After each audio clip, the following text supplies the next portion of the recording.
Far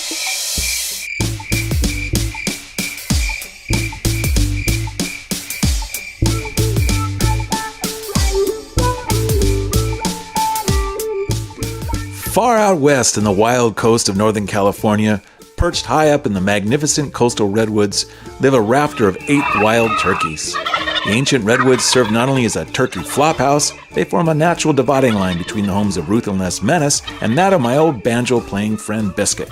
Nobody really knew where Biscuit was from or why she called herself Biscuit, and though she just as soon spit tobacco juice at you as look at you, she and I had always gotten along. One beautiful evening out on Biscuit's porch, I picked up my ukulele, settled back in my chair, and sort of stumbled headlong into this little riff that's been playing in the background. To my dismay, I noticed the sound of the turkeys animated and noisy. They got loud. I played louder. They upped their cacophonous clatter, and so did I.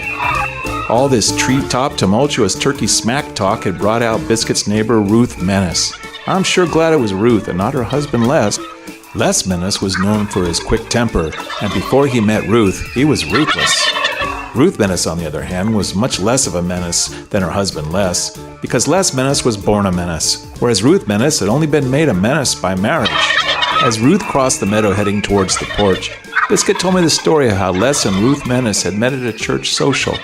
Les, with his beautiful choir voice, was quite the crooner. Ruth baked macaroons for the church bake sales and was a meritorious macarooner. On dates, the crooner and the macarooner would go to Noyo Harbor for a nooner on the schooner named Lunar. Later, he'd spoon her. Ruth would draw pictures of the afternoon's antics. She was a cartooner. Meanwhile, back on the porch, things were heating up. Biscuit worriedly mentioned that on most evenings, Les Menace crooned the turkeys happily to sleep in their roosts. Les was away on this particular evening, and the turkeys did not seem to appreciate my proffered mellifluous melodies.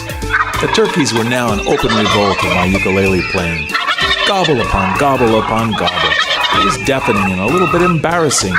Everyone knows playing a ukulele is not for the faint of heart. Becoming self-conscious about my ukulele playing was unthinkable. Life is about choices. A decision of great moral import was now at hand. Should I turn the volume down or turn it to evil? Choose a path of righteousness or choose demonic, symphonic? My decision made, my choice was clear. I furtively reached under my chair, connected my amp and my wah pedal to the uke. The first chords ascended skyward, and out of the trees came a swift response, the tribal war cry of 8 terribly tormented turkeys crying out loud in tumultuous turkey talk. Then it got quiet. Real quiet. Too quiet.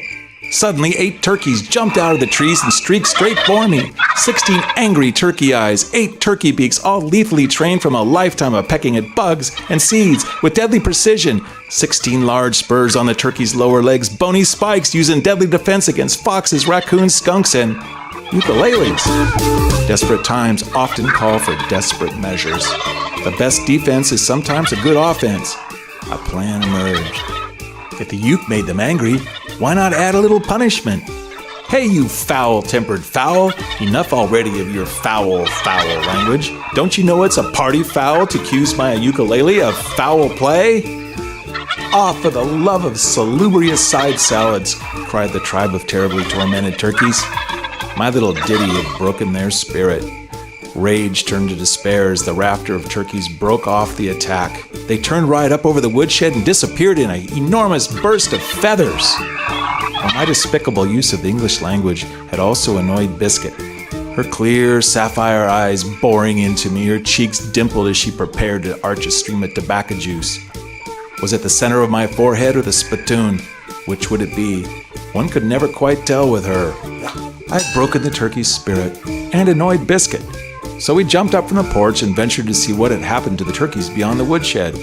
There in front of us were 8 stark, naked turkeys. They'd plucked themselves. They'd stretched their necks out neatly on an old stump and were waiting for the rusty wood axe.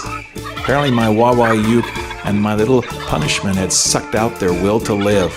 They wanted it to end. What in life trains you for a moment like this? Ruth, cultured, gracious, and poised, broke the silence by asking the turkeys, would they care to join us on Biscuit's porch for some refreshments and a confection? I muttered to myself, what on God's green earth do you serve 8 naked, suicidal, clinically depressed turkeys? Well, the answer arrived as the screen door slammed. Ruth emerged with a large circular tray loaded down with macaroons and 11 cups of Turkish coffee. The turkeys drank greedily, then quickly gobbled up the macaroons. I suspiciously eyed the plucked turkeys, cast a nervous glance over to Ruth Menaces' plucked eyebrows. I watched as Biscuit plucked a chew of tobacco out of her tobacco pouch. Struggling for a conversational topic, I asked Ruth if perhaps following the circulation of a neighborhood petition, had Les Menace finally succumbed to peer pressure and plucked those god-awful nose hairs? Immediately regretting my choice of topic, I silently thanked my plucky stars that I at least survived the turkey assault. My thoughts were becoming irretrievably mired down in trying to understand the nature of pluck. Sinking yet deeper into the abyss, I wondered if somebody else on the other side of the planet was in a similar social situation and had just also run out of pluck. Well, the nighttime air had turned chilly. My soliloquy was cut short by the shivering of featherless, naked turkeys.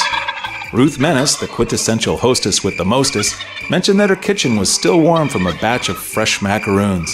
Since the turkeys were already stuffed, would they like a nice, warm place to spend the next 3 to 4 hours until they were done? So off they went, unsuspecting, happy turkeys trotting down the trail, over the path and through the woods to Ruth Menace's house we go. And the moral of the story, never play uke for a bunch of turkeys in a foul mood.